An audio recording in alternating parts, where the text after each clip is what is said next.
Welcome to the Doctrine Matters podcast, where we seek to equip the church to understand and live out its faith. I'm your host, Stephen Dew. I'm the preaching pastor at South Caraway Baptist Church in Jonesboro, Arkansas. We want to thank you for joining us today, and let's get right to today's episode.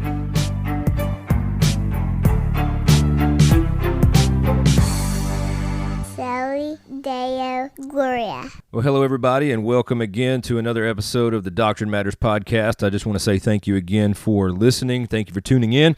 And it's always good to know that there is someone listening to what I'm talking about. And what we talk about is doctrine, we talk about culture, and we talk about a whole lot of things that are going on. And today's episode is going to be one that just really kind of frustrates me. It's something that I have found myself today being a little angry over, and by the time you hear this, this will have already been over with, and I would have moved on from my frustration.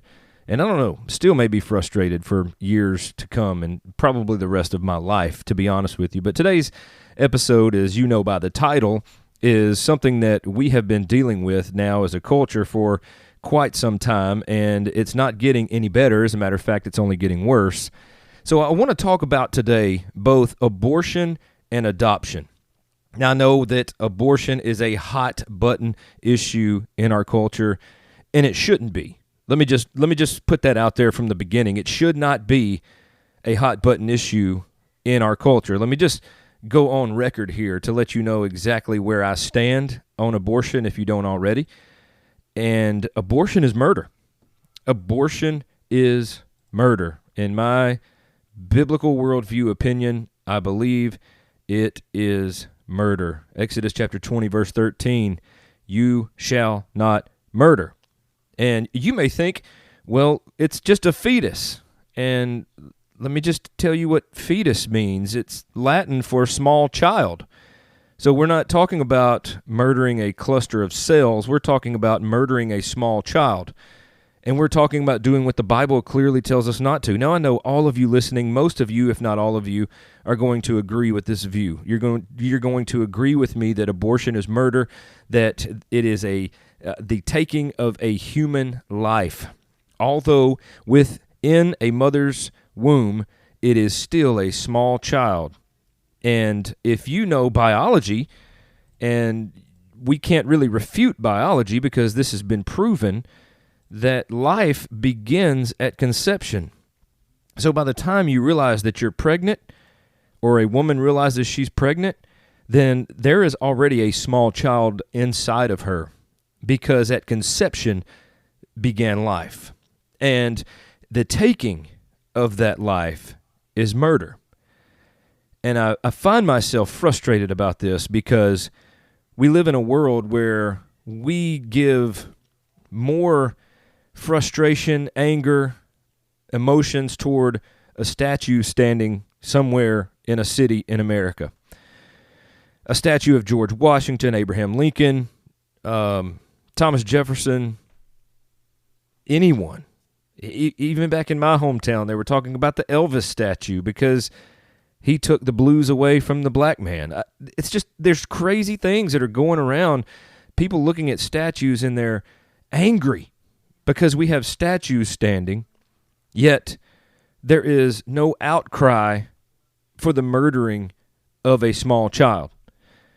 Now, there are even states that are pushing bills and trying to get things passed to where even up until the very day, and I think there may be some places like this already, that you can kill this baby even before the umbilical cord is cut, that you can murder this child for whatever reason because you want to have an abortion. Now, I am frustrated over this because we don't take human life, we don't take responsibility for this human life, because we can just think it's expendable, that it's not a human life, that it's just a cluster of cells. And when I say we, I say Americans and people in the world. We just see it as no big deal. There is no big deal with abortion in most people's eyes. They'd rather look at a statue and tear it down than look at a Planned Parenthood and tear it down. We'd rather set Wendy's on fire than set a Planned Parenthood on fire. Now, I do not condone the setting of fire to anything at all. So don't hear me say go out and start fires. Please do not start fires. But what we as Christians should do is we should stand up and voice our opinion on abortion, because here's what I've seen with the church. For the most part, we are silent.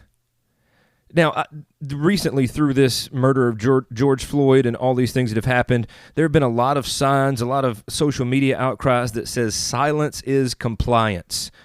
Now, I recently saw a video of a man that walked up to these healthcare professionals, and they were doing a protest on their own. You know, they were all in solidarity out there in their white coats and all these things. And the man holding the camera that walks up happens to be a black man. And you see this woman come forth and she kneels down. Do Black Lives Matter? You've probably seen this video. And they're like, yes. And this guy with the camera says, does the guy that was killed in the protest, does the police officer's life, does his life matter? Yes. Do our brothers that are killing one another, do those Black lives matter? Yes. What about the babies in the womb? The black babies that are murdered in the womb, aborted, do their lives matter? Complete silence. So silence is compliance, and this is one time where I can get behind that if you have to be silent when somebody says, what about the black lives in the womb? What about the white lives in the womb? What about whatever color? What about the children's? The ones that are created in the image of God, what about their life? Does it matter? And then there's silence. So, in other words, no, their life doesn't matter. And I'm going to comply with Planned Parenthood and the rest of the people that abort babies across this world, whether it be in the most upscale neighborhoods and best buildings or some back alley abortion who's making $20 off of taking the life of an unborn child. You see, the church has been silent way too long. Not all churches, not everybody. There are some great people doing some great works. Many of you know Jeff Durbin. You've seen Jeff Durbin. You've seen all of the things that he and his church are doing and the people there that are associated with Jeff Durbin. I love watching those guys and girls do what they do. It is amazing to watch them stand for the unborn and teach and preach the gospel. Stand up in the face of adversity and push back on the police when they say they can't do it, when really they have every right to be able to do what they're out there doing. So they lovingly and respectfully push back against the authorities when they try to come against them. They do it from a biblical worldview. They do it very respectfully. They do it to stand up for the rights they have to be there. Why? Because they love those mothers, those fathers, and most importantly, they're there because they love those unborn children. Matter of fact, it was Jeff Durbin that pointed me to fetus being the Latin word for small child. And then I did some research, and absolutely it means small child. So Jeff Durbin and his crew are standing up for the unborn. You've got John Speed over in Texas and several people doing that. You've got people all over the world that are doing a work, but for the majority, the church has remained silent on abortion. We cannot stay silent anymore. We will be the first to step up and yell, we got to be able to meet. You can't make us stop meeting. But sadly, we've even seen many churches bow the knee to the government and stop meeting, and they're not going to meet for whatever reason. And many cases, it's wisdom. But some cases, it's just bowing the knee to Caesar. So don't hear me say that if your church isn't meeting, that there isn't wisdom involved there. But there are many churches that are bowing to the agenda of the government without even pushing back one bit. And if you were listening to the last episode, you know that Christianity is coming to an end if we continue to go down this path, if we continue to remain silent. The same thing is happening with abortion. The church has been silent too long. We have to be able to stand up for the unborn, to get out to those places where abortions are taking place, and we have to stand there and beg and plead with the parents going in not to go in to kill their baby. We have to preach and teach the gospel of Jesus Christ. We have to do things that are necessary. We have to stand in the face of adversity. We have to keep pushing forward. We have to not let this be the norm. We've got to stand up for the unborn. We've got to get out of our comfort zone and call it what it is. It's murder. I was a part of a church one time, briefly. I say briefly, it was about a year and a half, where there were people in this church and they were touting their abortion. They were saying, I got an abortion, and people were basically high-fiving them, and they went to the rally in Washington where they wore the pink vaginas on their hats, and the church they were involved in never said a word to them, and when they tried, they would just the leadership would just get it, right? And basically we see a pastor get moved out because he was too conservative, too biblical, and all the while these women are touting abortion, wearing vaginas on their head. And the church is still there. The church is still, quote unquote, growing physically, but spiritually that church is dead. I believe Ichabod is being written over the door. The glory of God has departed because no one is willing to stand up against these people and their beliefs. And I don't understand why the church has to be silent as well. I have some theories, and one of those theories is I believe that the church gets complacent. We have what we have. We're doing what we're doing. We're going through the motions. We see all that's going on out there, but the nearest abortion mill is probably 60, 70, 80 miles away from us. We don't know people that are getting them. So we're just going to keep here in our own bubble and just continue to let children die because we don't really see it where we're at. That is sad because there are so many places that you can contribute to. If you can't get out on the front lines and stand there and beg and plead and preach the gospel to fathers and mothers who are about to kill their child, then you can donate money to help the ones that are doing it on a daily basis. You can pray for those people, but we have to do something. We have to be able to use our social media accounts to stand up and say, we believe abortion is murder, and this is why, because life begins at conception. That's science. That's biology. We believe that the right way to understand what fetus means is small child, and we must believe that the Bible is clear that you shall not murder, and to take a life of a baby is to be in direct defiance of the Word of God. Therefore, we are in sin if we do this, or if you do this. So I believe abortion is murder. We have to use what we've been given, the platforms that we've been given. You have to talk about these in conversations. If you know somebody that may be contemplating an abortion, talk with them through a biblical worldview. Tell them you'll find somebody to adopt their child. Tell them that you will help them. You'll be there with them. You'll walk through this process. But we have got to stop remaining silent on these issues. The sad thing is, many Christians won't even speak up and preach the gospel or proclaim the gospel of Jesus Christ, let alone stand up and cry out for the unborn. But all of these things have to stop. We have to stop being silenced, because I do believe this is a case where silence is compliance. Because if we continue to let it happen on our watch, then I believe that we are going to be judged accordingly for letting it happen, or at least not saying anything about it when the time comes. We have all of the resources, we have all of the things at our fingertips to be able to do what we need to do and get that message out there that we're willing to help, that we think it's murder, that you're in direct defiance of the Word, you're in sin, but God can forgive you. He'll forgive you. Don't do it. We have to cry out for the unborn, because who else will? There have been many great stories of women who have not gone through the abortion and have either kept their baby or found somebody has helped them find someone to adopt that child. There have been so many great testimonies of churches coming along and buying diapers and taking care of the mother and the baby. Man, it's just a beautiful thing to be able to see the church be the church, but the church has got to stop living on the couch and get in the game. It's easy to watch a football game from the couch. One thing that's hard to do is get in a game and play. So we are not called to sit on a couch and watch everybody else play the game.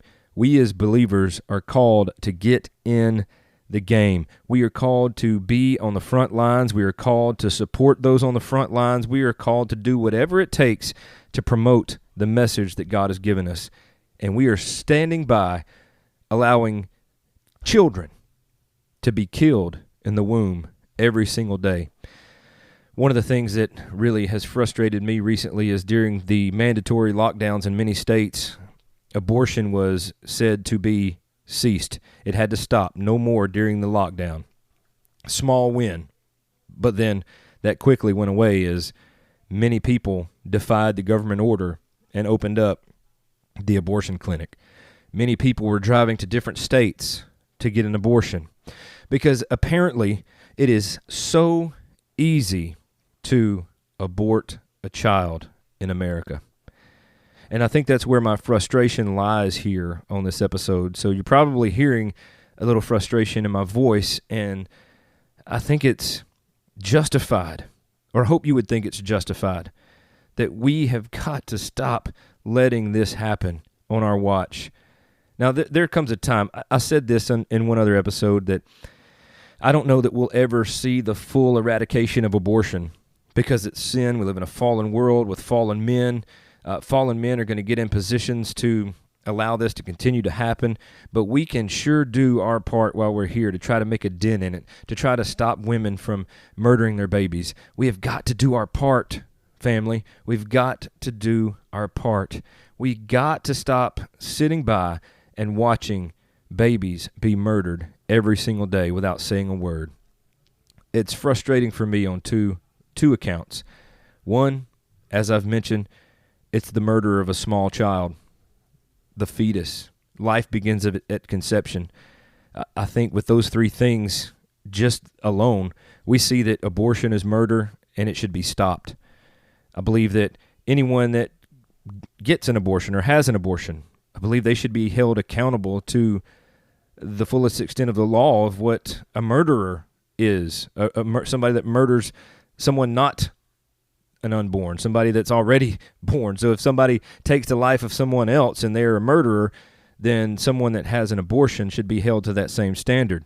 You and I could argue that point all day long, but when I look at the evidence, when I look at the biblical evidence, I see that it's murder. It is an intent to harm, to kill, to take the life of. It is an unlawful killing done by the judgment of one human being against another for personal reasons. Abortion is murder. The second reason I'm frustrated with it, and I'll talk about that here in just a second, I want to throw in a quick commercial for a great podcast that is out there that I'd love to point you to go listen. But the second reason I'm frustrated about abortion is because it's so much easier to get an abortion in America than it is to adopt. And we'll talk about that here in just a minute. The Five Solas Podcast, a weekly podcast hosted by James Watkins that is dedicated to the Reformed theological distinctives and their continued relevance for the church and world today. Grace alone, faith alone, Christ alone, Scripture alone, to the glory of God alone. Join us each episode to discuss the truths of these foundational rallying cries of the Protestant reformers, the prophetic challenge they present, and the sound wisdom they provide, as we delve into their biblical meaning and theological significance and reflect upon and appropriate their truths. We will be engaging issues in the church and world. Each week, from the rich insight of Reformation Christianity, we will be showing all the manifold ways in which this material helps challenge and direct the current church in its life of worship and witness, and confront the idols of our age with biblical discernment and a sound apologetic in a manner that is as open and transparent as possible, while challenging you to seek the glory of God in all that you do. Soli Deo Gloria. And welcome back to the podcast. I'd love for you to check out the Five Solas podcast. You can find that anywhere that you get your podcast. So, thank you for coming back with us on the second half of the podcast. And we are talking about abortion and also adoption. That is what the second half of the episode today is going to concern ourselves with, adoption. And before the little commercial there, I said that it was much easier in the United States to get an abortion than it is to adopt. So I have some personal connection to that. My wife and I have felt the need and the call to begin the process of fostering to adopt a child, up to 2, possibly 3. We don't know. We already have 4 children, but we don't want to limit God. One of the things that I said when we kind of made this announcement to our close friends and family, I kind of put one of the things to rest quickly, and one of the biggest questions would be, in the world we live in, don't you have enough kids already? And my answer to that is, we're going to have enough kids when God says we have enough kids. So we are going through the fostering to adopt process. Now, through this process, it has been very interesting to say the least, because we're going through the state with DHS, and there is a lot of paperwork. There is a lot of red tape. There's a lot of things that is needed. I mean, I sat for hours filling out a packet, and you have to get things notarized. If you have anybody in the home that's over 14 or 14 and over, they have to have stuff notarized. And let me tell you, the school that my oldest son that just turned 14 is in, they don't do school IDs. We don't have him a state-issued ID. He has no picture ID on him. He just turned 14 in May. And let me tell you that you can't get anything notarized without a picture ID. We were, by the grace of God, able to get it notarized and turned in, all the paperwork. And that happened after filling out all that paperwork, going and get everything notarized, going to the post office. They got the paperwork turned back in and started looking through it, and they have failed to send us about 9 sheets of paper to fill out and have notarized. So we had to go through all that again. By the grace of God, we were able to get my 14-year-old's paperwork notarized, and it's only by the grace of God, and that's all, because it was kind of a big ordeal. And it led me to thinking about, it's easier to abort a baby in the United States than it is to adopt one. And there I was thinking through 2 things. Number 1, people can get an abortion for most times $0, a small fee. Now, when we foster to adopt, it is free. It's not the typical adoption where you would spend a lot of money to get the baby of your choice or whatever, however that works. It's not an international adoption, but there's no money involved in it here on our end, so there's just a lot of other work, which led me to think about the documentation needed to get an abortion, to kill a small child, is far less documentation than you need to adopt an already living child. And one of the things that I find frustrating in the adoption system and the foster care system is that there are people in this world that can go through this whole long process, and there are classes you must take, training, certifications you must have done. There's so much that has to be completed before you can ever even foster a child. And then there's so many people that go through this process that get these children, and they abuse them, they mistreat them, they don't feed them, they do all of these things, and yet they went through all of this background check, they went through all of these things they had to fill out, they went through all of these classes, they went through all of these in-home walkthroughs, they went through all of these things that have to be done when it comes to adopting or fostering to adopt a child, and yet they get these children, everything lines up, and then they mistreat them, they abuse them, they do things that harm these children when these children would have been better off somewhere else rather than with the people that went through all of these things and wound up with them, and ended up their life gets even worse as a result. Yet you can go get an abortion by showing your ID, showing that you're pregnant, and maybe even having a referral from a doctor. And you can have your child ripped from your body for a small fee and just limited documentation. You walk in, they say, come back Thursday, we'll take care of you. You'll no longer have that child. We will murder it for you, and you can go on about your way, live your life, be happy, and enjoy yourself, which is really a bunch of baloney, because that is sinful. It is murder. We've already talked about that. I don't want to get into it again. My blood pressure is getting a little high, if you can't tell. I'm frustrated with abortion and then the adoption process that is so difficult. Why is it so difficult for a family to want to adopt a child, but yet you can murder one very easily in this country? There is something absolutely wrong with that, folks. There is something absolutely wrong with the fact that it is so much easier to kill a child than to adopt one. Now, I know and I believe that God is sovereign. He is in control of all things. There are things that are going to happen in this world that we will never fully understand, that we're never going to fully know. But God does. God knows the outcome. And I have to pull myself back and rest in the sovereignty of God, and knowing that one day He's going to make all things new, that none of these things are outside of His grasp, outside of His sight. Everything is pointing back to Him. He knows all. He knows how everything's going to end. He knows if abortion will ever be ended in this world before Jesus comes back. He knows everything. So for me, I have to rest in Him, but it makes me wonder why. And I don't think it's great to question God, because if you believe He is sovereign and you believe that He is in control of all things, and no matter what you go through in life, He is working all things out for your good, which is to become more like Jesus Christ, and that's great. But it does leave us thinking, why? Why is this allowed to happen?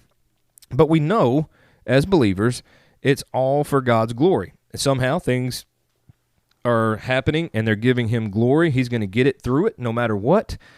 But we live in the world, folks, where it's easier to get an abortion than adoption. And I don't understand why, even when the adoption process is finalized, people still mistreat these children. It seems like children just can't catch a break. Matter of fact, in Jesus' day, when the little children came running up to sit on His lap and all that, the disciples were trying to hurry them out of there and tell the little kids to get away. So the little kids have been getting a bad rap ever since the times of Jesus. But Jesus says, let the little children come to me. Jesus values the life of children. So we should as well.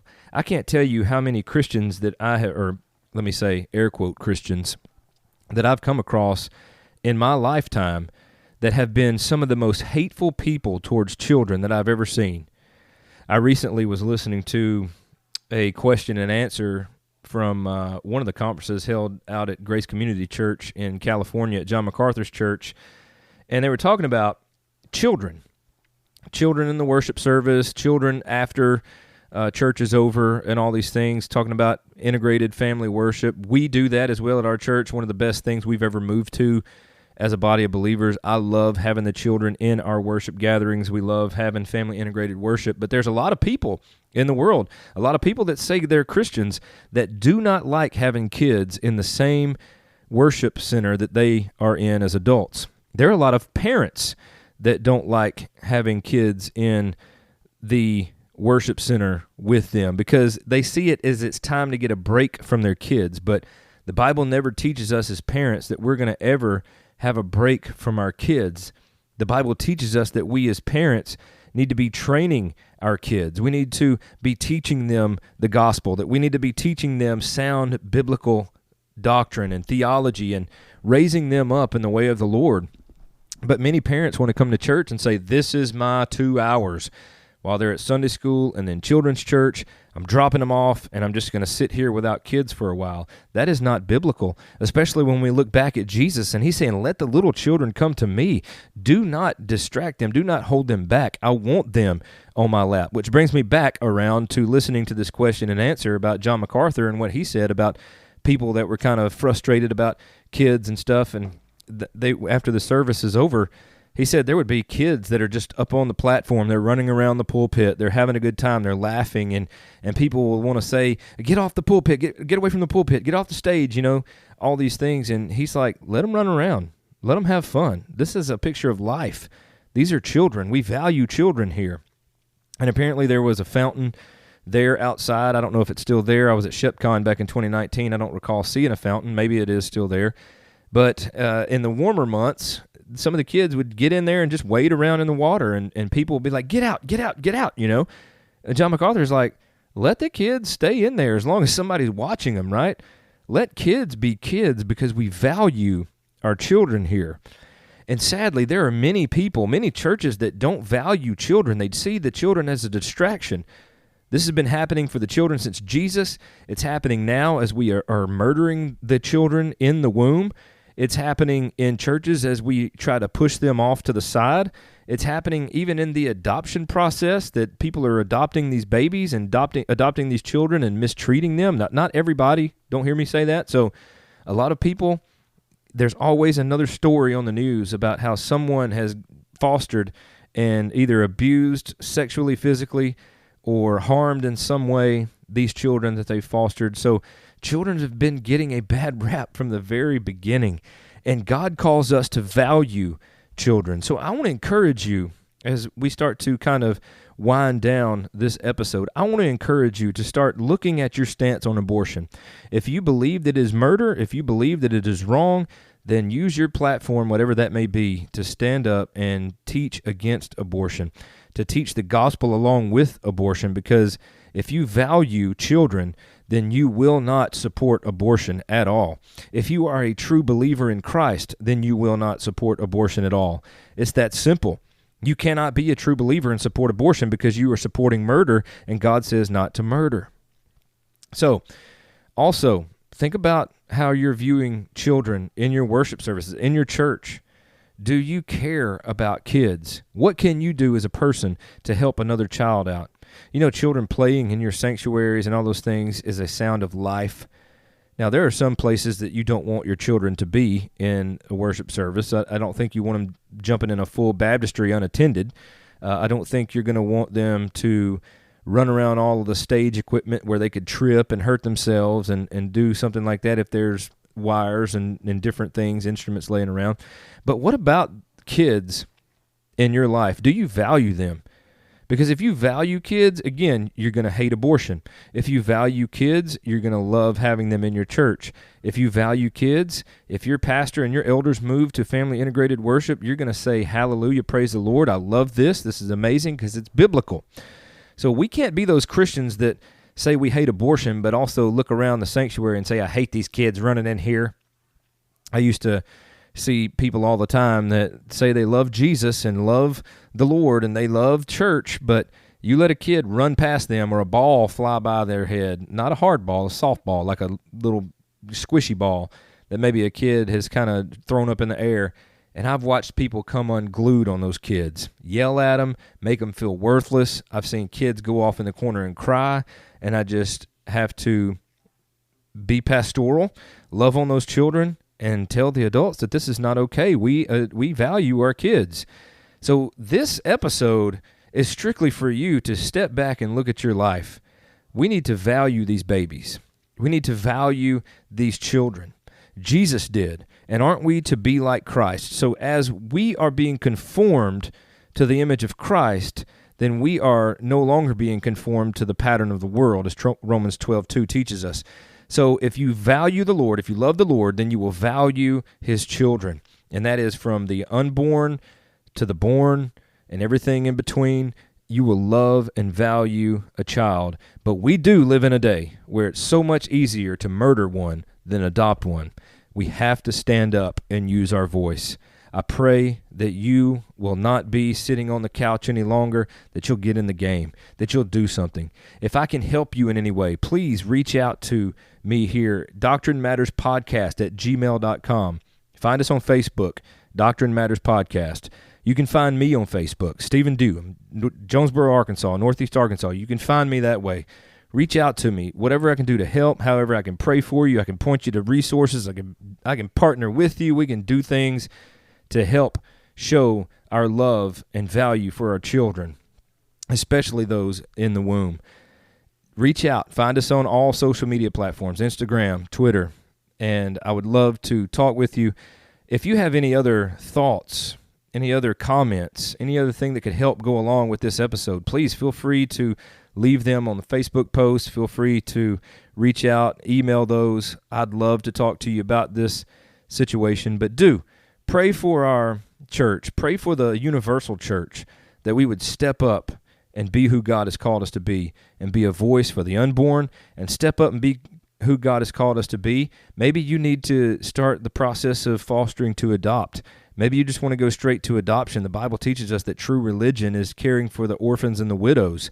So maybe it's time for you to take the step in adoption, maybe fostering and doing your part there. So pray about that. And then step up and stand up for the ones in our churches, those children that get a bad rap. Lead them, disciple them, because they're not only our leaders of tomorrow, they're our leaders right now. So let's invest some time in our children and not just push them off to the side. We need to show them the love of Christ, and in doing so, we give God glory, we exalt Christ, and we're building one another up. We're doing what this life's all about. Thank you for your time. Thank you for listening. I hope you all have a great day. Feel free to contact us, and we'll talk to you next time. God bless.